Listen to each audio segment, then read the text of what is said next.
So a lot of people just thought something a bit different tonight. Question I get asked a lot by people is mainly people that are friends but don't exactly follow races. How much it truthfully costs to go stock caring.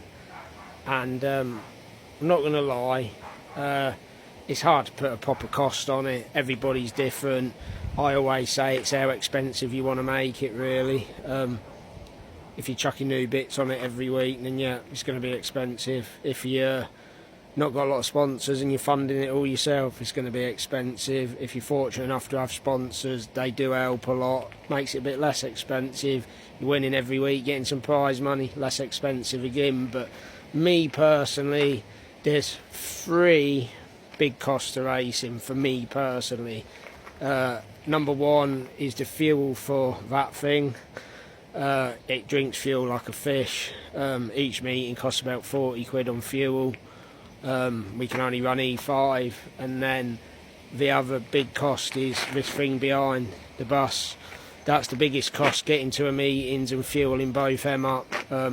Fuel prices now, most drivers tell you the same, big cost, and probably one of the most expensive parts of racing. And then the second one for me is these things on the ground, tyres.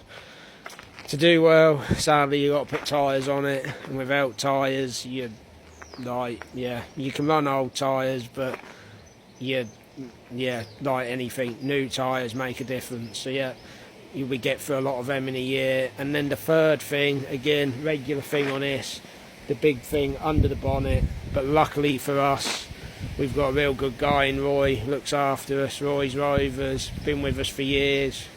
Reliability's key over a season, and yeah, that's helps keep costs down. So I'm not going to actually put in my third thing, but if you want to add it, you can. So I'm going to tell you 4 things actually. The other big cost is brakes, because again, you've got to stop at the end of a straight, and you've got to stop quick to be quick. So, and we haven't actually mastered that yet, but you still have to put brakes in it, and you have to put them in the back, in the front. And again, they're special race pads, control pads, but race pads, and they cost money, and that's the reality of it, unfortunately. But again, we do it on a budget. I'm just a working guy, literally working guy. Excuse the pun, but yeah, we do it on a week's wage. I am fortunate. We've got a lot of sponsors.